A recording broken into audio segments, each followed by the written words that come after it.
ഇന്ന് തന്നെ ഡൗൺലോഡ് ചെയ്യൂ. കാണൂ നിങ്ങളുടെ ഫേവറേറ്റ് ഷോസ്. പെട്ടെന്ന് എല്ലാം കൂടി കേട്ടപ്പോ മനസ്സിന് വല്ലാത്തൊരു തളർച്ചയായി. മോളെ സൂക്ഷിക്കണം. ഞാനും വരണം കൂടി അമ്മയോടും അച്ഛനോടൊക്കെ ഇതിനെപ്പറ്റി സംസാരിച്ചുകൊണ്ടിരിക്കുകയായിരുന്നു. എല്ലാവർക്കും പേടി എന്റെ കാര്യത്തിലാ. പക്ഷെ എല്ലാരോടും പറഞ്ഞ പോലെ ഞാൻ മാഡത്തിനോടും പറയാം, പേടിക്കണ്ട. പ്രിയങ്ക ജീവനോടെ തിരിച്ചു വരുന്നത് എനിക്ക് സന്തോഷമുള്ള കാര്യ. പക്ഷെ ഇനി എനിക്കൊന്നും വിട്ടുകൊടുക്കാൻ പറ്റില്ല. മോൾ അങ്ങനെ ഒരു തീരുമാനം എടുത്തിട്ടുണ്ടെങ്കിൽ അത് നല്ലതാ. പക്ഷെ ചുറ്റും നിൽക്കുന്ന ആളുകളെ കുറിച്ച് നല്ല കരുതലുണ്ടാവണം. പ്രത്യേകിച്ച് തിരിച്ചു വരുന്ന പ്രിയങ്കയെ കുറിച്ച്. എതിർക്കാനാണ് പ്രിയങ്ക വരുന്നതെങ്കിൽ ഇപ്പോഴത്തെ അവസ്ഥയിൽ നീ ഫൈറ്റ് ചെയ്യുമായിരിക്കും. പക്ഷെ സ്നേഹിച്ചുകൊണ്ടാണ് അവളുടെ വരവെങ്കിൽ നീ കുഴഞ്ഞു പോവും. ചുറ്റും നിൽക്കുന്നവരെ വിശ്വസിച്ചതിന്റെ പേരില് ചതിവ് പറ്റിയൊരു ജന്മം എന്റേത്.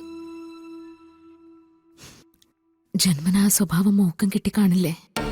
അല്ല അല്ല അതെങ്ങനെയാ ജന്മന എനിക്ക് ആ സ്വഭാവം കിട്ടുന്നത്? ഫിദ മാഡാണോ എന്നെ പ്രസവിച്ചേ?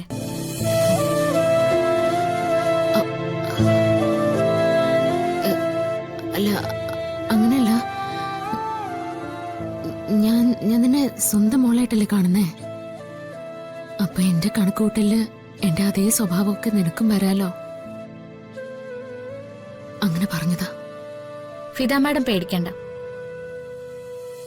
ജീവിതത്തെക്കുറിച്ച് ഉൾക്കാഴ്ചയില്ലാത്ത സമയത്ത് ഞാൻ ചില അബദ്ധങ്ങളൊക്കെ കാണിച്ചിട്ടുണ്ട്. പക്ഷെ ഇപ്പൊ ഞാൻ ജീവിച്ചു തുടങ്ങി.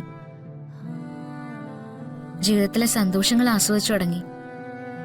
കൺമുന്നിൽ വരുന്ന കാര്യങ്ങള് ഭംഗിയായിട്ട് കൈകാര്യം ചെയ്യാനും ഇപ്പൊ എനിക്കറിയാം. എപ്പോഴും പ്രാർത്ഥിക്കണം, എല്ലാവരെയും കൂടെ നിർത്തണം. ഈ അമ്മയ്ക്ക് അതേ പറയാനുള്ളൂ.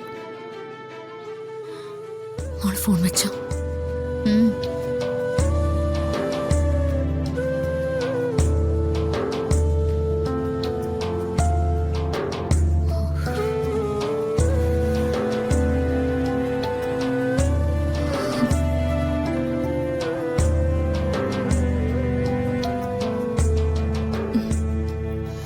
ശ്യാമേ, എടുത്തേ, ഞാൻ മോളോടാ സംസാരിച്ചോണ്ടെന്ന്.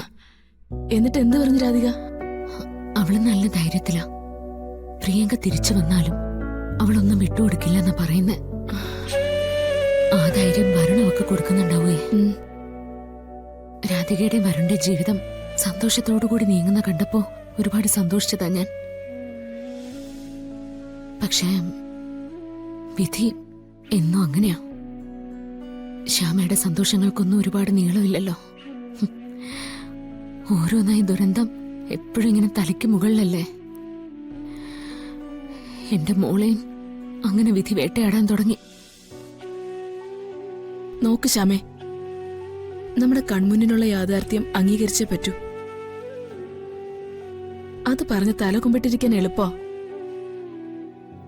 പക്ഷേ അതിനേക്കാൾ നല്ലത് അത് നേരിട്ടോളാന്ന് രാധിക പറയുമ്പോ അവളുടെ കൂടെ നിൽക്കാന്നുള്ളതാ. ശ്യാമയ്ക്ക് പറ്റിപ്പോയ അബദ്ധം അവൾക്ക് പറ്റാതിരിക്കട്ടെ.